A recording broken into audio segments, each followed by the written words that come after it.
مننه کوم سردار یوسفزی صاحب، ټولو مشرانو، ملګرو، د پښتو ادبي سوسایټي غړو ټولو ته سلامونه، نیکې هیلې.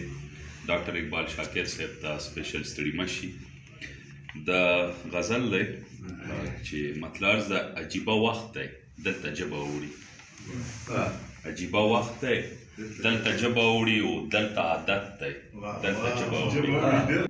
شاه صاحب که شریکت که سیاست وګورې او دغه فطرت دی دلته ژبه وړي. مننه.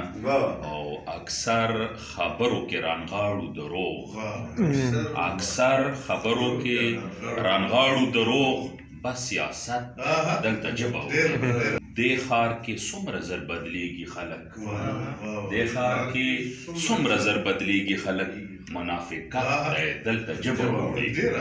رباني او په دا ذریعه باندې فایدې لټوي، په دا ذریعه باندې فایدې لټوي، یو تجارت دی دلته ژبه وړي. د ځینو خلکو د هرس په سبب، د ځینو خلکو د هرس په سبب دا حقیقت دی دلته ژبه وړي.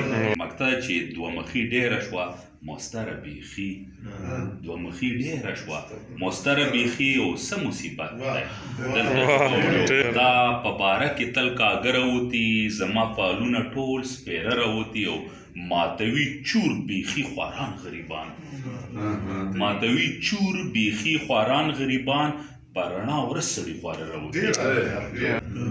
دا ځکه نه سوځي د زړه په هیچا، ظالم ستا په زړه ویښته راوتي. او د چا نیتونو کې چې نشته خیری، د چا نیتونو کې چې نشته خیری، هغو ته دشتو کې اوبه راوتي. د چا نیتونو کې چې نشته خیری، هغو ته دشتو کې اوبه راوتي. نن مې لیدلي د مظلوم آهونه، نن مې پولې بیخي په زړه راوتي. ډېر تشکر او مقطع چې بیا به ټکور شي ستا زړګی مستره، بیا به ټکور شي ستا زړګی مستره، او بیا پسرلی دی شنه واخه راوتي.